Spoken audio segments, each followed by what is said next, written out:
Oh,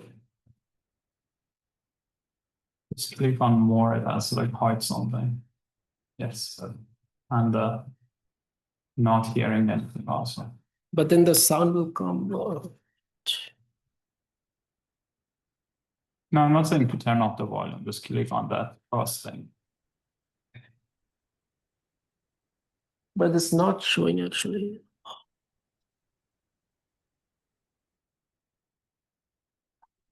I think on your engineering, okay.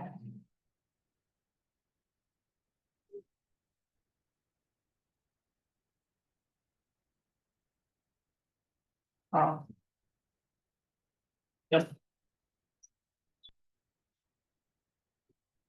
Right, hi everyone, welcome. We are going to have our own Rian tell us about budget feasible mechanisms for subadditive valuation. Thank you, sir. So my name is Rian, and today I'm going to be talking about our recent work titled A Loglog N Approximate Budget Feasible Mechanism of Subadditive Valuations. This is joint work with my supervisors, Kostya Pashkovich and Chaitanya Swami from University of Hawaii. Okay, so I'm going to be talking about this problem called the budget feasible mechanism design. So in this problem, there is one buyer, there are multiple sellers. So we have a set U of sellers. And each seller holds a distinct item E that the seller is willing to sell to this buyer.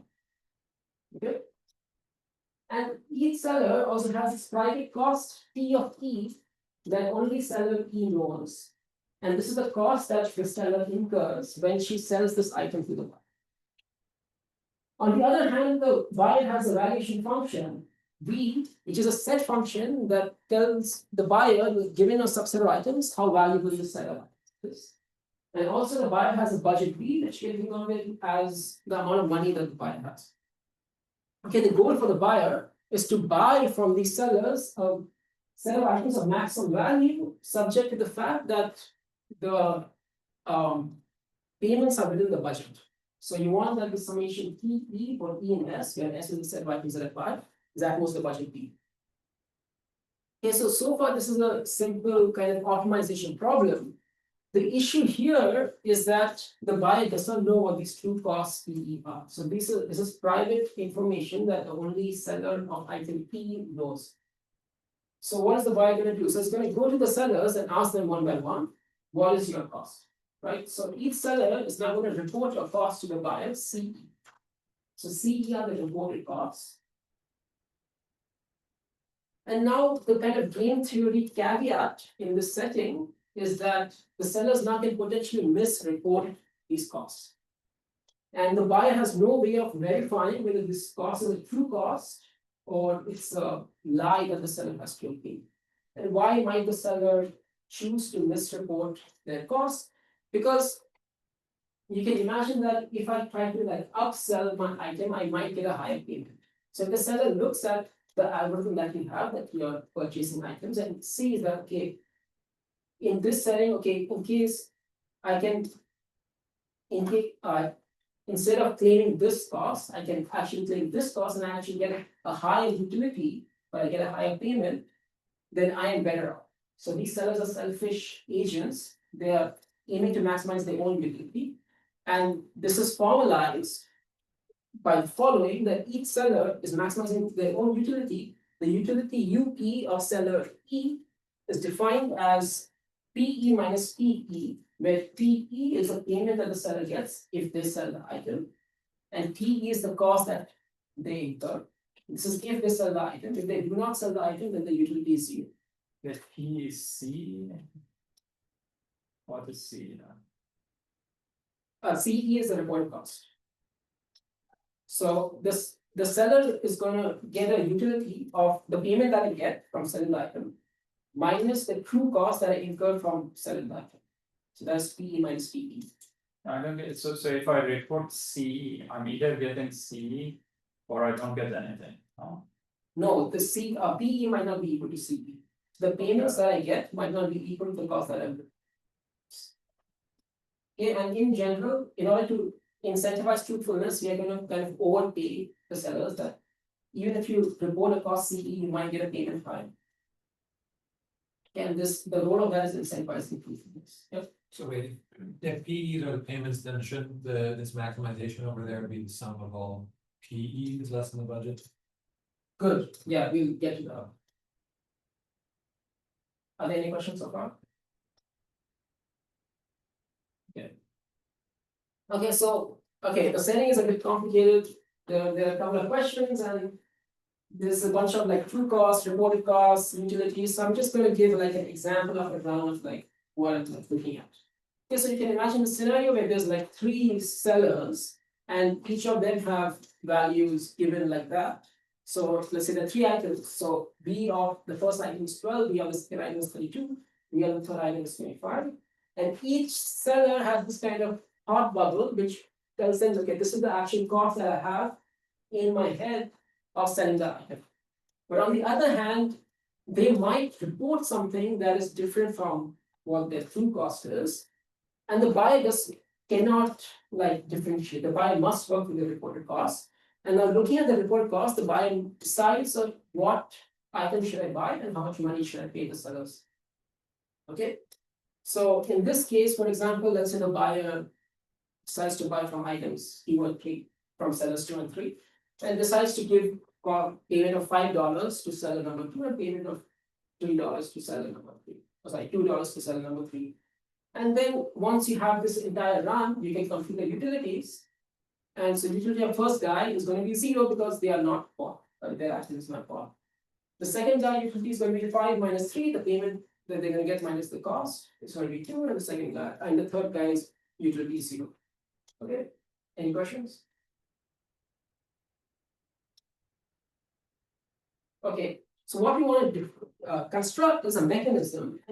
Mechanism, you can think of it as basically an algorithm that outputs 2 things. So firstly, it takes as input the reported cost of all the sellers, and it outputs a subset of items S to buy and a set of payments to make to the agents that these items are bought from. Okay, and we want this algorithm or mechanism, yeah. Sorry, in the previous example, the utility of the first person is 0 or is it -2? It's 0 because they are not buying their item, so they don't incur the cost that they would incur if they sell that. So, yeah, so they only incur the cost when they sell that. Do the sellers know the utility? Yeah, the sellers know everything, so they know the valuation, they know the budget. But the buyer doesn't know the true cost of this. And the sellers know each other's rules? Yeah, we kind of analyze the algorithm as if the sellers would know. Any other questions? Okay, so we want the mechanism that we design, or the algorithm that we design to satisfy these properties. So first property is that we want it to be truthful in the sense, roughly speaking, like in English, this means that no seller has an incentive to misreport their costs. Formally, this means that the seller's utility function is maximized when CE is equal to TE. So when they report CE, the report cost CE is equal to the true cost TE, that's when the utility function is maximized. So from the seller's perspective, they're looking to maximize the utility, they will see that, okay, for me, the best thing I can do is actually report the true cost TE. Okay. We also want a condition known as intuition rationality, which says that the utility for every seller should always be positive. So there should be no scenario in which a seller gets negative. And we want budget feasibility, and this goes to what Cam was saying, that we actually want that the sum of payments that we make to the seller should be at most speed, at most the budget. Right? And also you want to find a condition that says that the set of items that we buy, that the buyer gets, should be a good value. Again, how are we going to measure this good value? We are going to say that it should be at least alpha times off, where off is the kind of algorithmic optimization problem that I'm going to use as a benchmark. So this is kind of knapsack problem. We have to maximize the value of a set P, subject to the fact the true cost instead of items in P is happens. And the alpha over here is the approximation ratio of the algorithm, and we want the algorithm to be as close to 1 as possible. Okay, any questions?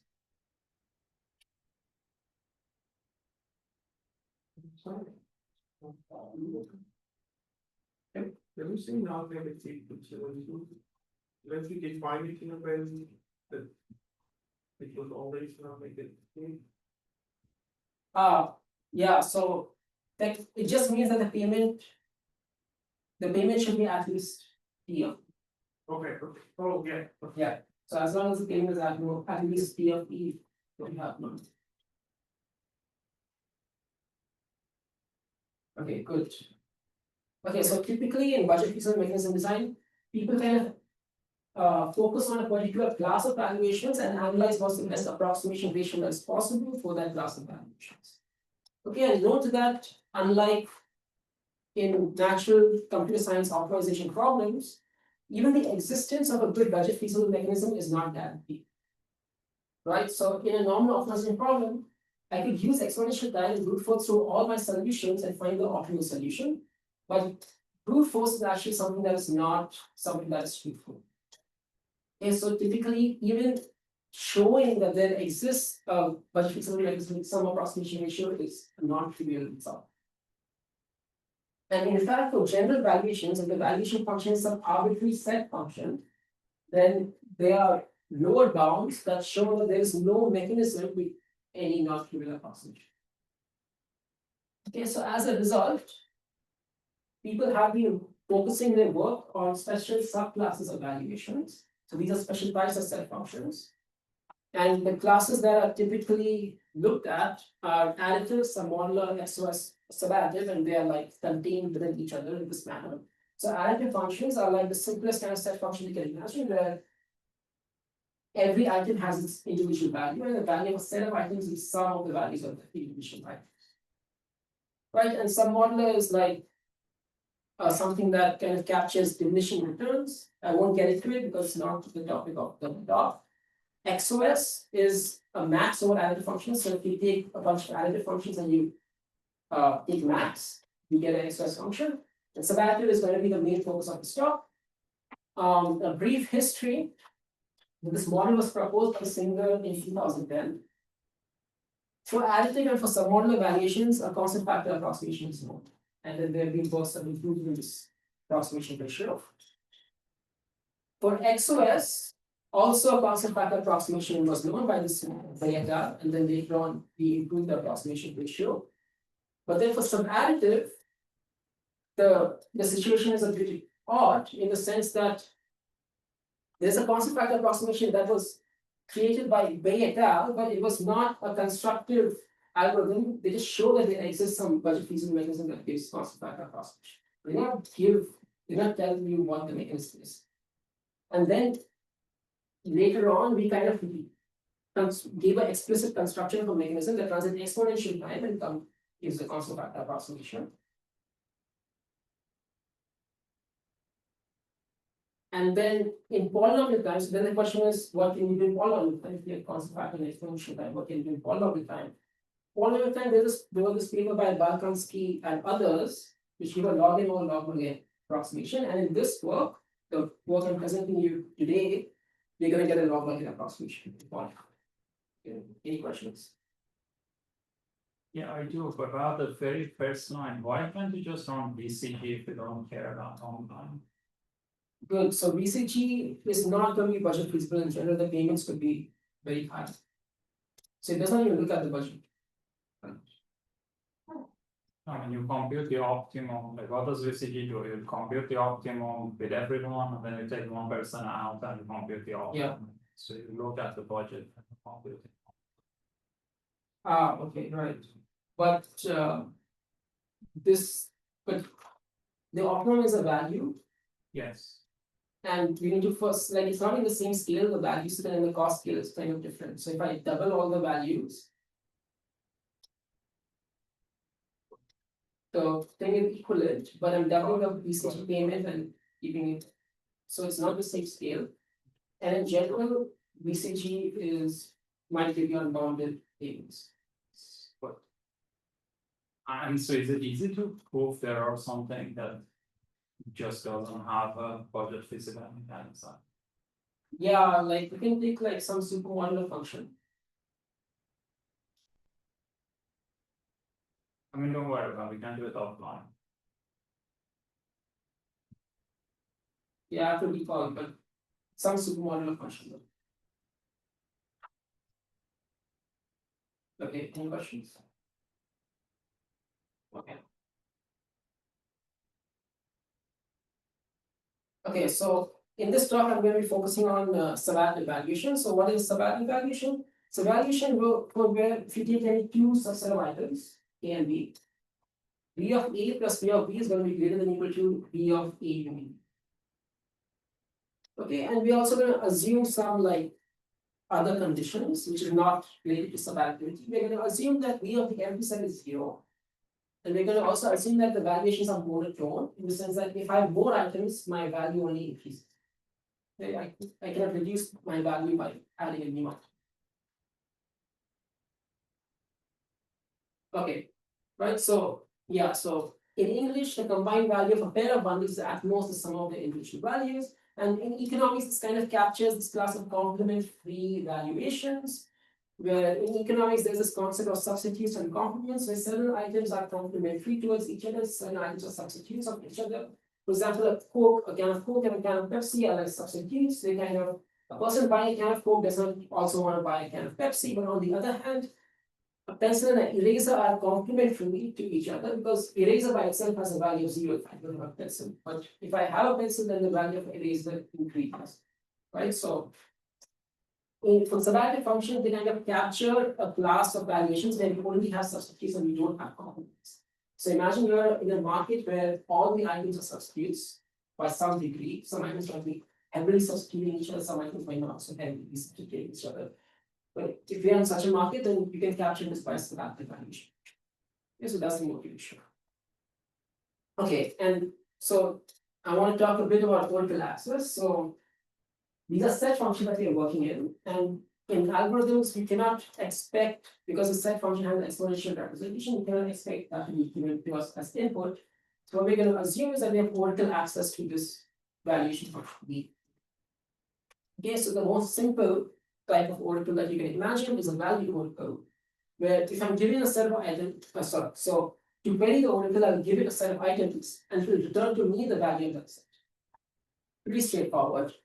And it's also used to get a constant factor approximation for allocated and submodular valuations. Unfortunately, for XOS and above, there are lower bounds that state that any budget feasible mechanism for subadditive valuations that gets approximation ratio greater than square root n must use exponentially many value oracle queries. So as a result, we kind of want to use more powerful oracles in order to get a polynomial time good approximation. And so typically, oh by the way, yeah, n is the number of items. So typically what people use is a demand oracle, and this is something that's often used in game theory, but I don't know if people don't really use it in like other areas of computer science. So this is what we call as a demand oracle. In demand oracle, you give it a vector of prices, and it outputs the set S that maximizes V of S minus V of S. Okay, so demand oracle is basically asking you to return the most desirable set when the item prices are T. So you can imagine that you're setting up a shop where the price of an item E is PE, and a person is coming, and what set of items is this person going to buy? The person is going to buy the set of items that maximizes this point, right? So it's going to try to maximize the value of the set of items that they buy minus and the payments that they make in order to buy that set of items. Right? So it's the most desired set of items.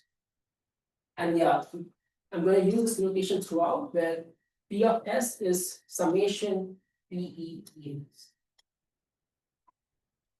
Okay. Okay, any questions so far?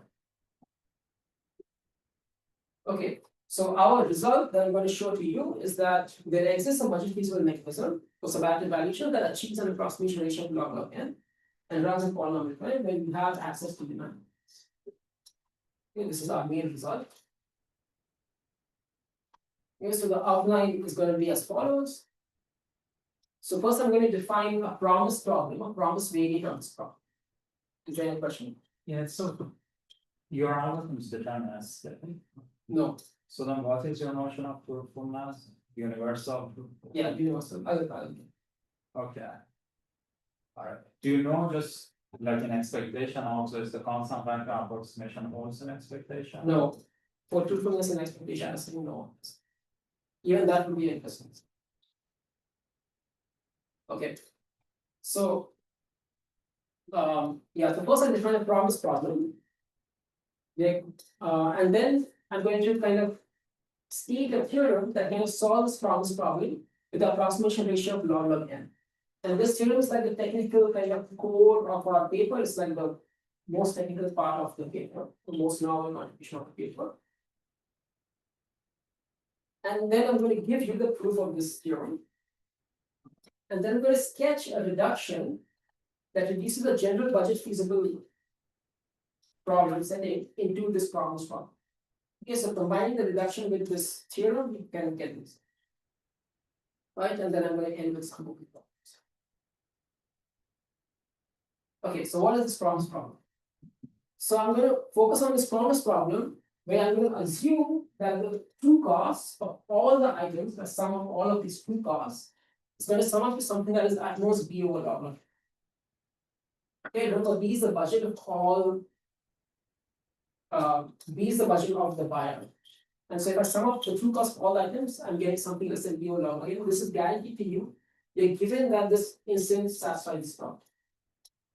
The question is then, can we still come up with the budget feasible mechanism?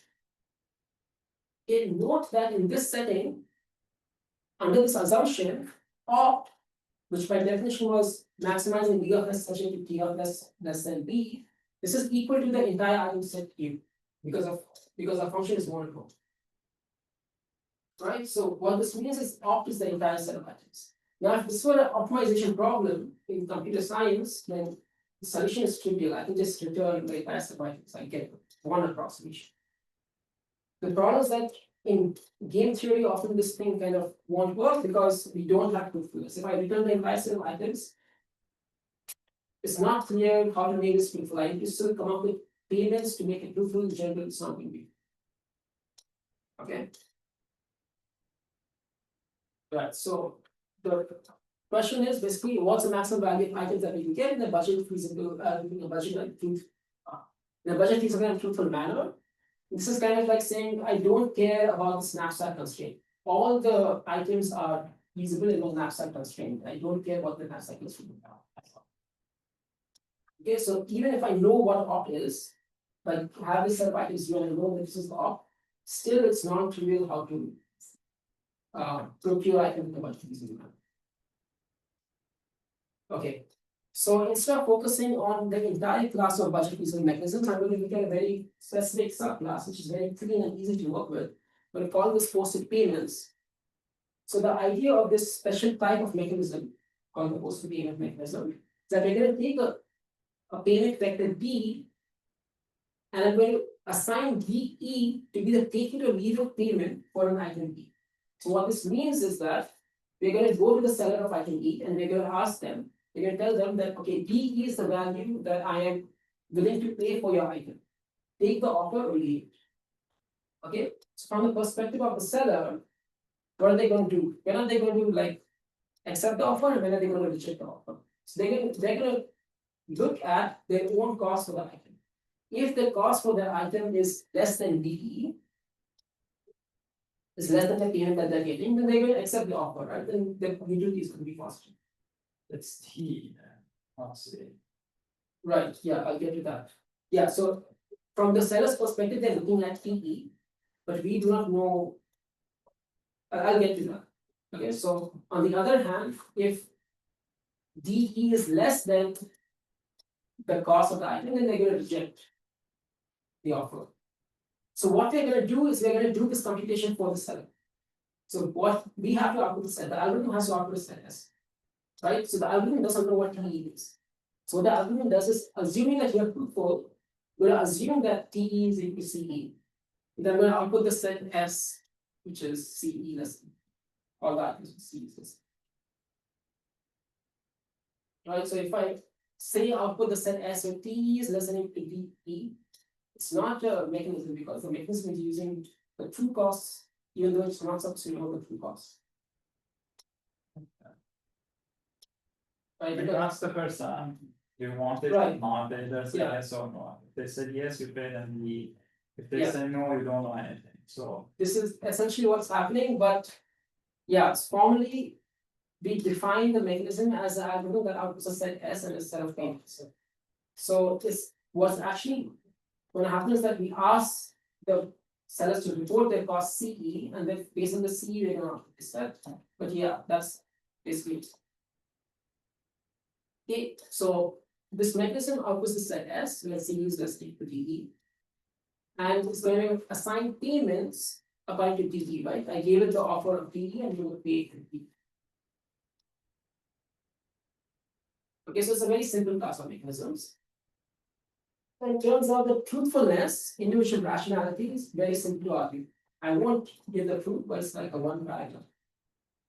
Okay. On the other hand, even budget feasibility is a very simple condition on these on this vector D.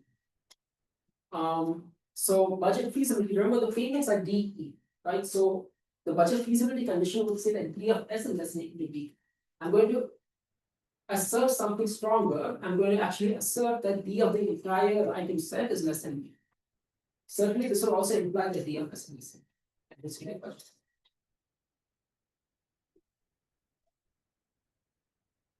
Okay, so we have this simple class of mechanisms.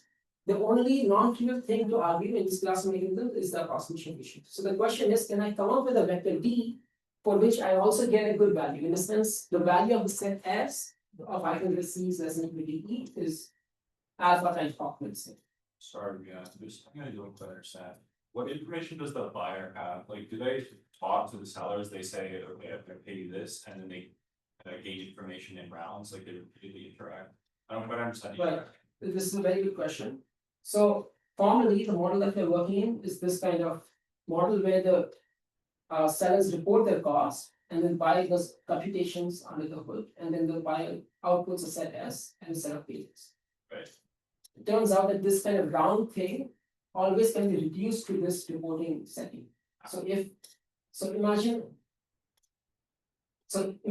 we are playing these rounds where like I'm asking you questions and so on. I could simulate it. I can ask you to report me your cost, and I can simulate that myself. And then output the conclusion. So it requires truthfulness, you have to have truthfulness to be able to reduce to one round or always reduce to one. Truthfulness will be easier to argue with the simulation thing, because I'm only asking you to report one, and there's only one trend. Thanks. Yeah, it's a good question, but yeah.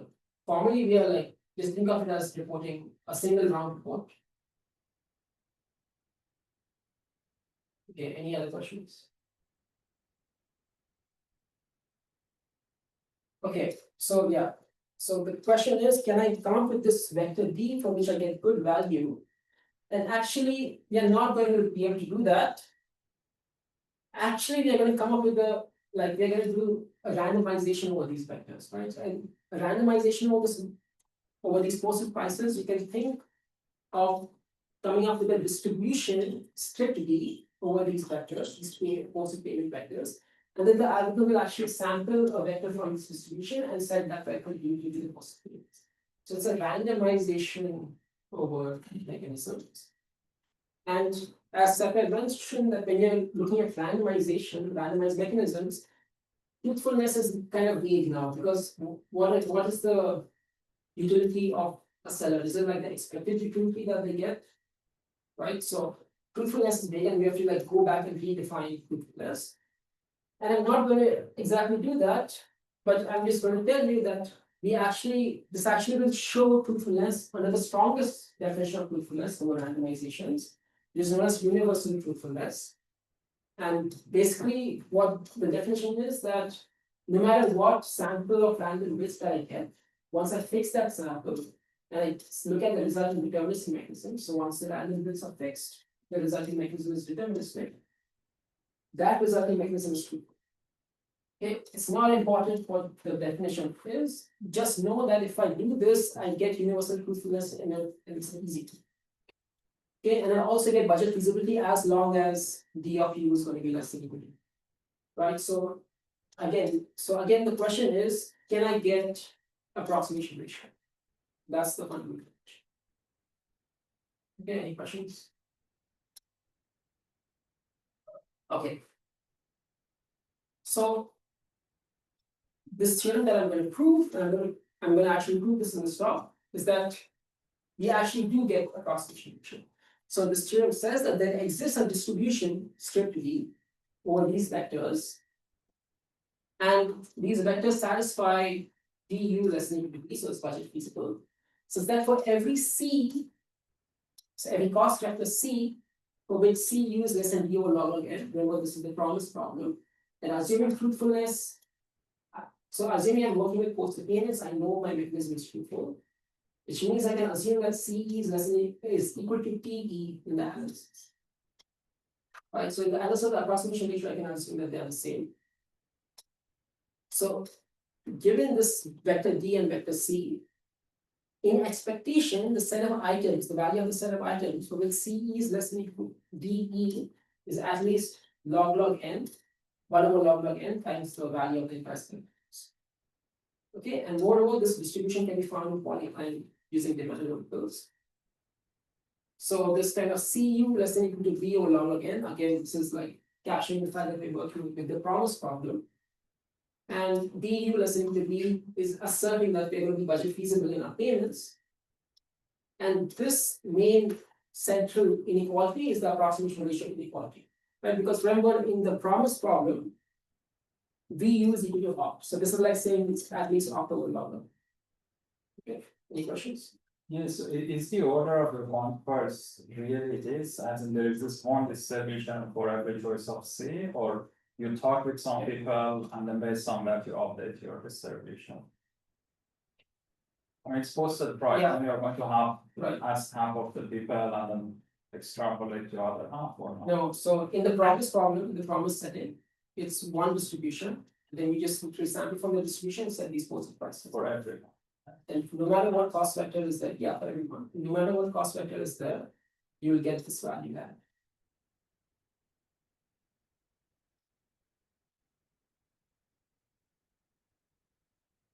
Okay, any questions?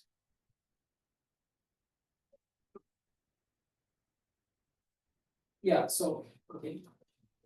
Yeah, so this finds a log n approximation to the promise one by as stated, right? You combine this with the previous slide, when I talked about posted payment mechanism, they're automatically budget feasible and truthful. This gives you approximation ratio, so if we combine everything, we get a cost log n factor approximation for the promise problem. So it suffices to prove this theorem. Okay, so the way we're going to prove this theorem, we're going to make use of this LP. And so this LP, I'm going to refer to the LP as LP kappa comma S. And the LP is going to have two parameters, kappa and S. So kappa is going to be a number between 0 and 1, and S is going to be some subset of items. Okay, and roughly in English, if I want to describe the LP in English, it says that I want to optimize for all subsets, a distribution over subsets T of S. I want to maximize the expected value I get from T when I sample T from its distribution, subject to the constraint that the probability that any element is going to be picked in T when I sample T from the distribution is at most this parameter kappa. Okay. This is what I want to get, and it turns out that you can write this as an LP, because if I kind of like write out the entire like if I write out, like if I set xt to be the probability that I sample T from this distribution, all these constraints become linear constraints in X. Right, so over here, xt less than or equal to 1 and x greater than or equal to 0 asserts that X is a proper distribution, and these other constraints maximize the objective function exactly corresponds to the expected value. And the constraint exactly corresponds to the fact that the probability of any element being picked is at most 5, or the marginal probability of that element is at most 5. Okay. Okay, and if you write down the dual of this LP, you get this where you want to minimize kappa times P of S plus mu, subject to the constraint that P of T plus mu is greater than equal to P of T for all systems. And we want P to be non-negative. Okay, so it turns out that even though this is an LP with exponentially many variables, the dual has exponentially many constraints, we can solve this LP using demand variables. And if you actually write them out, if you try to solve this LP via the ellipsoid algorithm, the ellipsoid algorithm asks you for a separation oracle. Assuming that you have a separation oracle, you can solve it. And if you write down what the separation oracle is, separation oracle becomes exactly a demand query in for the dual. Right, so the constraints of the dual actually correspond to a demand query that we can make for the valuation function. Okay.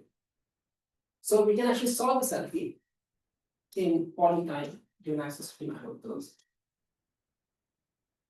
And it turns out that the dual of this LP, you can use the dual of this LP to find these positive payments. So remember, our goal is to find this vector DE, which is the positive payment vector. And we can actually use these dual variables to give us these positive payments. Okay, so suppose I solve this dual LP and I take P and mu to be the optimal solution of the dual LP.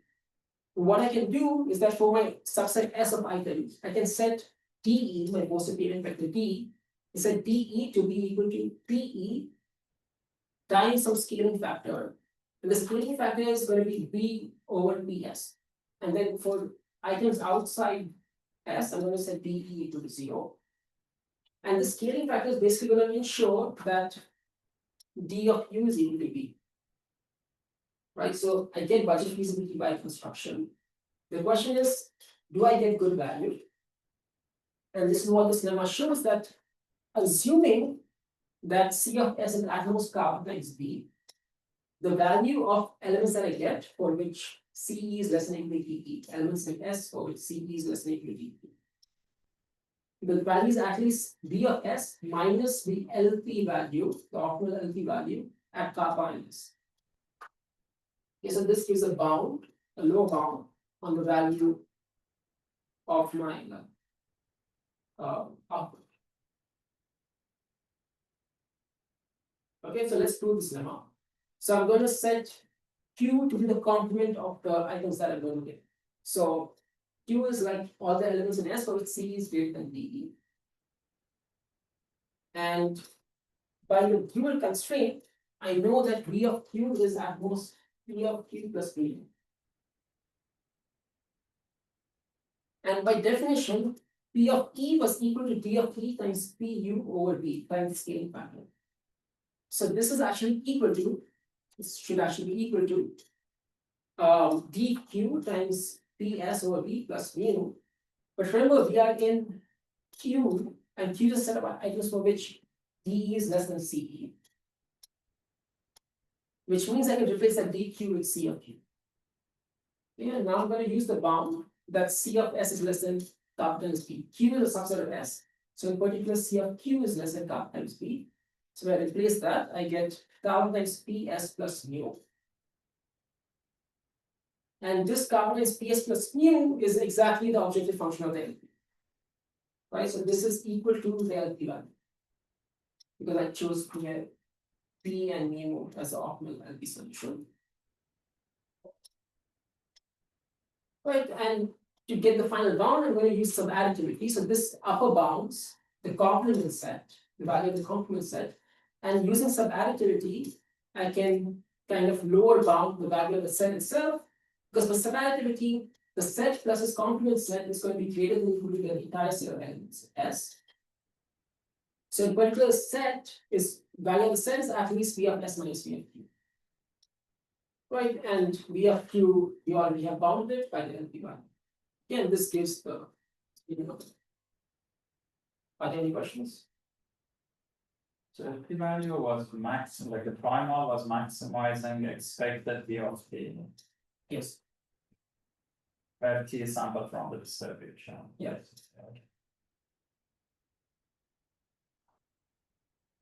Okay.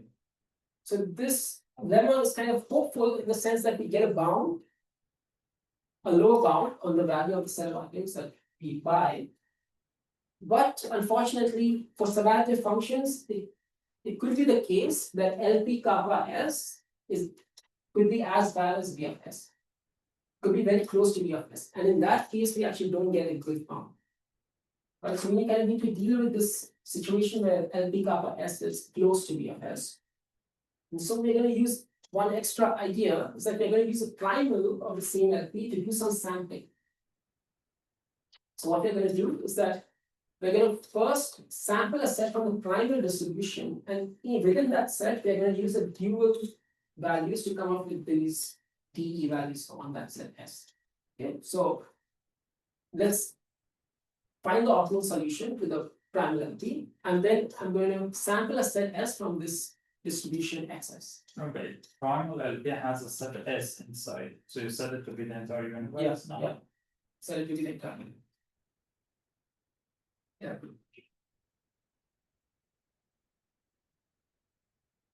Okay, and then the upshot of this, because remember in the previous lemma, the condition was that C of S had to be less than kappa times P. When we sample from this distribution, the probability of any element being picked is at most kappa. Right, so that means that we are going to get as a result that C of S is at most kappa times B with high probability. The reason is that we are working in the promise problem, which we already know that C of the entire universe set is at most B over log log n. So an expectation is going to be at most kappa times B over log log n C of S. And then you can use Markov to show that it's high probability is at most kappa times. Okay, so now we actually satisfy the condition of this lemma that says that, okay, let me go back. Condition of the lemma says that for any C of S with C of for any C with C of S less than equal kappa less than equal kappa B, we have this guarantee. So then I can use the lemma, set D values on set S according to the lemma. The lemma is going to guarantee that I get this value. And this value is for a particular set S. So, and S over here is kind of a sample from this primary distribution. So the expectation, the final value that I'm getting is expected value of BS minus LP kappa S. So in order to kind of finish the proof, I need to bound this. Okay, so yeah, so we want to bound this value. You can split it into two terms. The first term is just the LP value, because remember the primal LP, the objective function was expected value of the set P, and your sample S from this primal distribution. Right, so the first term is just the LP value of kappa U. But how do I bound this in? Right, so the second term is kind of funky because I'm first sampling a set S, and then I'm taking the LP value on that set S. So it's kind of weird.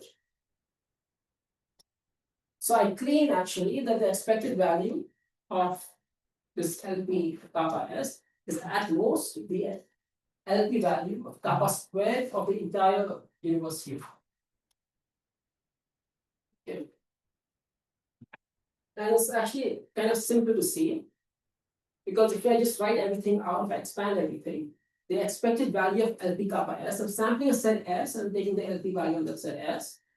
But remember, the LP value was again, the objective function was maximizing over all distributions, the expected value of all distributions, subject to the constraint that the marginal of that distribution for any element is at most kappa.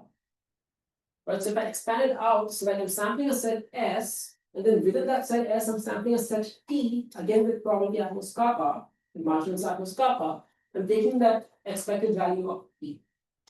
Right? So I'm sampling a set S with marginals at most kappa. Within that set S, I'm sampling a set T with marginals at most kappa. The final set P, looking at it from the entire universe set, will have marginals at most kappa squared. Right? Because I'm doing it, I'm sampling twice. Okay, so, and again, the LP value, by definition, is maximizing over all distribution margin at most kappa squared. In particular, this is one feasible distribution that has marginal at most kappa squared, so its value must be at most LP kappa squared. Okay, yeah. Are there any questions with that? Okay. Okay. Right, and so remember we want to bound this value. And now we can bound it because we have bounded the second term with the LP kappa square value. The value is at least LP kappa minus LP kappa square. Okay, and there's this lemma. So okay, the question now is like I need to bound LP kappa minus LP kappa square. And there's this lemma that I can find a kappa value in 0, 1. So that LP kappa minus LP kappa square is at least log 1 over log n times the entire value of the entire set. Okay. And the lemma, the proof of the lemma is very easy, so I will prove it. So I'm just writing the LP over here just as a reminder. The proof of the lemma is going to follow from 2 claims and a little bit of an argument. So claim number 1, I'm going to show that the LP value, when I set kappa equal to half, is at least half times the value of the entire set. And one can see this easily by finding a feasible solution to this triangle LP. Remember, it's a maximization problem. So if I find a feasible solution attaining a certain value, the maximum, the LP value, which is the maximum, is going to have value at least that value. Right? So one feasible solution that one can come up with is I set x of u equal to half and x of empty set equal to half. And this is a distribution where the probably half I'm outputting the entire set, the probably half I'm outputting the empty set. So the probability that I'm picking a particular element is going to be half. Also, the expected value of this distribution is going to be half times BU. So it's a feasible distribution, the expected value half times BU. This implies that the LP value is maximizing all such distributions will have value greater than half times BU. A similar proof can also show that if kappa is really small, then the value of the LP is also really small. So this says that if I look at LP 1 over n squared, then its value is at most 1 over n times b. Okay, and we're going to, the proof is similar just by looking at the dual now, because I want an upper bound. So one way to upper bound the LP value is by giving a feasible solution to the dual, which is a minimization problem. So one feasible solution to the dual is to set PE equal to value of the entire set and mu equal to 0. And you can verify that this would be feasible. And if you calculate the objective value, it's going to be exactly 1 over n. So this gives an upper bound. And now we're going to do a little telescoping argument to finish the proof. So if I combine these two inequalities, again LP half minus LP 1 over n squared is at least constant times VO. Okay, but I can rewrite LP half minus 1 minus LP 1 over n squared as the following telescoping sum. So each term in the sum is such that it's like of the form LP kappa minus LP kappa squared. And because remember, we want to get this kappa such that LP kappa minus LP kappa squared is large. I'm kind of splitting this sum into these telescoping terms, but each term is of that form. So it's like the first term is like LP half minus LP half squared, which is 1 over 4. Second term is LP 1 over 4 minus LP 4 squared, 1 over 4 squared, which is 1 over 16, and so on. I keep doing this until I hit the final term, which is 1 over n minus 1 over n squared. And this is telescoping because these middle terms will cancel out, and I'm going to be left with LP half minus LP 1 over n squared. Now, they are at most log n many terms because I'm squaring every time. In order to go up to n squared, I need log n many steps. Right? As a result, one of these terms must have value at least du minus divided by log. Okay. And whatever kappa value of that term is, that is going to be the kappa that proves the lemma. Okay, any questions?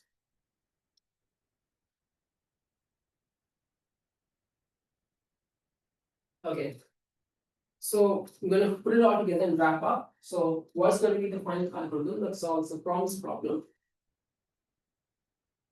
So first we're going to find this vector this value kappa for which LP kappa minus LP kappa square is large, and we use this lemma to find this kappa. I didn't mention it, but you can find this kappa in polynomial time using Riemann oracles because I could just compute this LP value for all these kappa terms in this telescopic sum and brute force.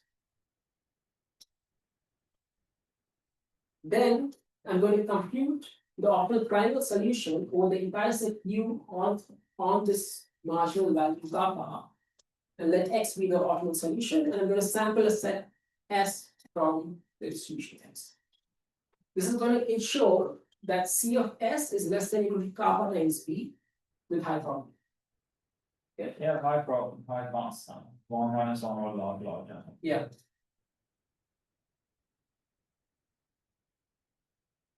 And then I'm going to set posted payments DE equal to PE over P times B over PU as per the lemma over all elements in S. And then I'm going to use this lemma saying that, okay, assuming that we have C of S is equal to kappa B, we have a bound on the value that I get. Yeah, the value that I get. And then in expectation, as I've shown in a previous slide, that in expectation, this value is at least LP kappa minus LP kappa squared, which for construction of kappa, this is going to be at least log n times kappa. And this finishes the proof of the main theorem. And this solves the promise problem. Okay, so we have solved the promise problem. We've come to the log n approximation of the promise problem. Okay, before I go for are there any questions?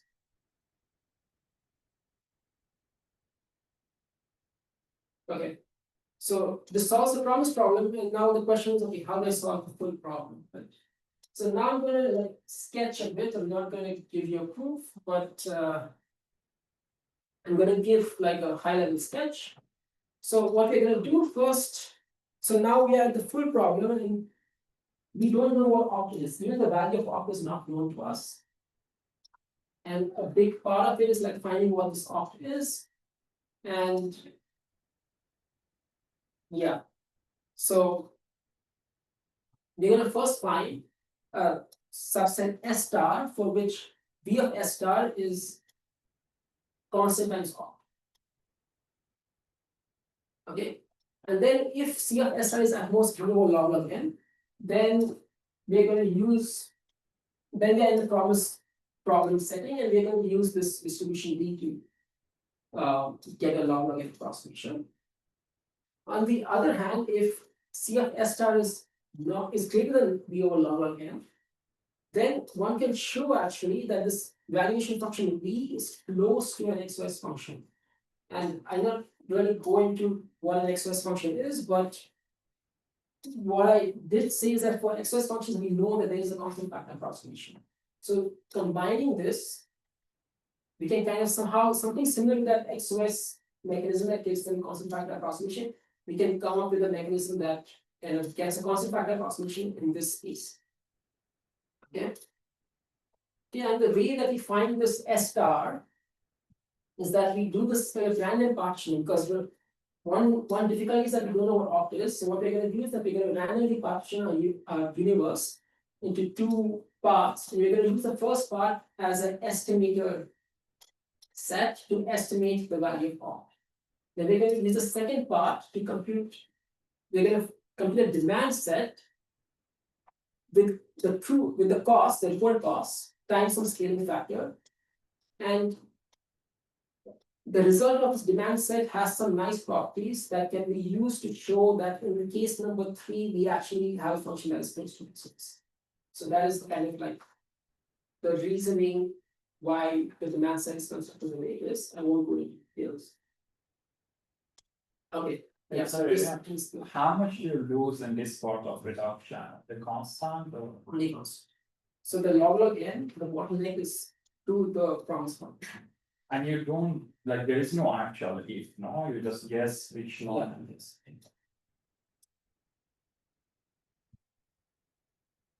Okay. So this ends the talk. I will just end with an open problem. So the big question is, can we come up with constant factor approximation?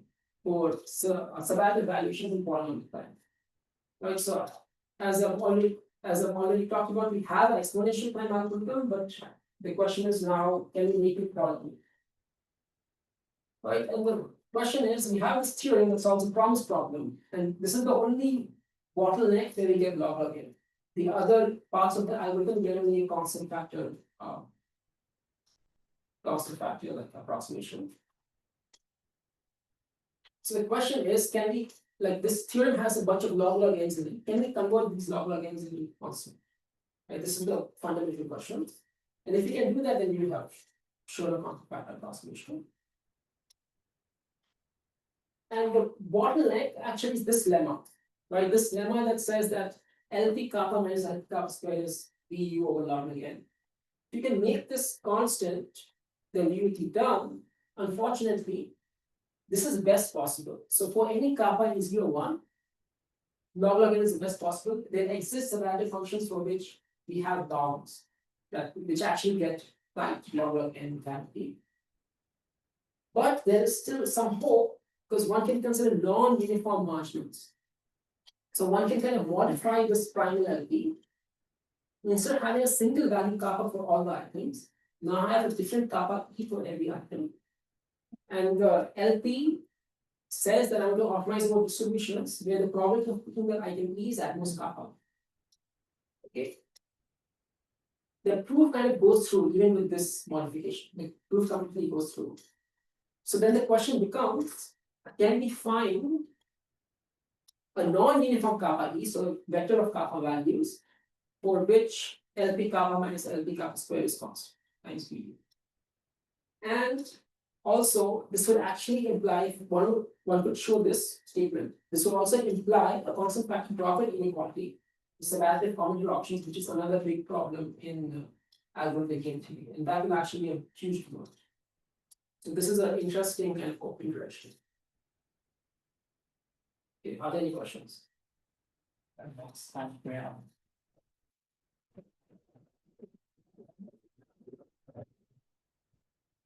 Questions?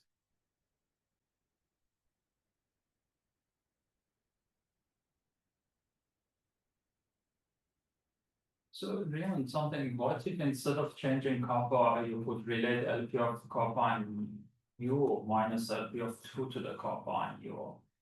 That's, then you can say V of U is like larger than, sorry, so if instead of kappa square, I have 2 to the kappa, then I can change log into log star. Yeah. But then is there a way that the first part of the mechanism, instead of guessing 1, you guess like kappa levels and then go all the way to 2 to the kappa? But you only did the recursion once, like you pick S and then you went one step in and they said. Right. So this is like actually the original algorithm that we had was more complicated, did something similar to what you're saying. Okay. Where we kind of recurse, like we sample a set S and then we check if the LP value is large. If the LP value is small, then we can use the lemma. So the lemma has like a bound of like VU minus LP value. So then we can use the lemma and we get a good approximation. If not, the LP value is large and we sample again. So that was the original algorithm, and then we saw that we could simplify it by using between result. So I don't know if that's what you're saying, but you're saying like there's some exponentiation. Like, why not continue? So you just did it twice and get kappa square. Now Yeah. I do sample S, sample T1, sample T prime next time, then you get kappa Q. No? But your marginals now become kappa Q marginals. But so you want something like LP kappa minus LP kappa Q. Yes. So that would be kind of same as sampling first kappa and then sampling as kappa squared instead of sampling kappa 3 times. Sure. But I want to, I mean, getting that LP is not the important thing. I want to set the expected value of the set I pick. I want to pick some set such that the expected value of things I pick, the valuation, is LP of kappa U minus LP of 2 to the kappa U, instead of just minus LP of kappa square. Oh, is that possible? So you cannot do it like you cannot sample a set and then deterministically come up with values on that set. Because for the deterministic things you have a distinct type. Like if I sample a set and then deterministically come up with these on the set, the DE, the bound that I get is the VS minus LP S plus, right? But then you're saying, but if you sample a set and then sample a set again, this is kind of same as sampling a set with the product as the marginal. So in some sense, if I'm optimizing over kappa, I'm actually finding the best marginal line for which I can sample the set. And then when I sample the set, this gives me a bound on the cost, the expected cost of the set, the high probability bound. And then I must work with that same kappa because the lemmas only guarantees that if I have CS minus kappa B, then I get the bound.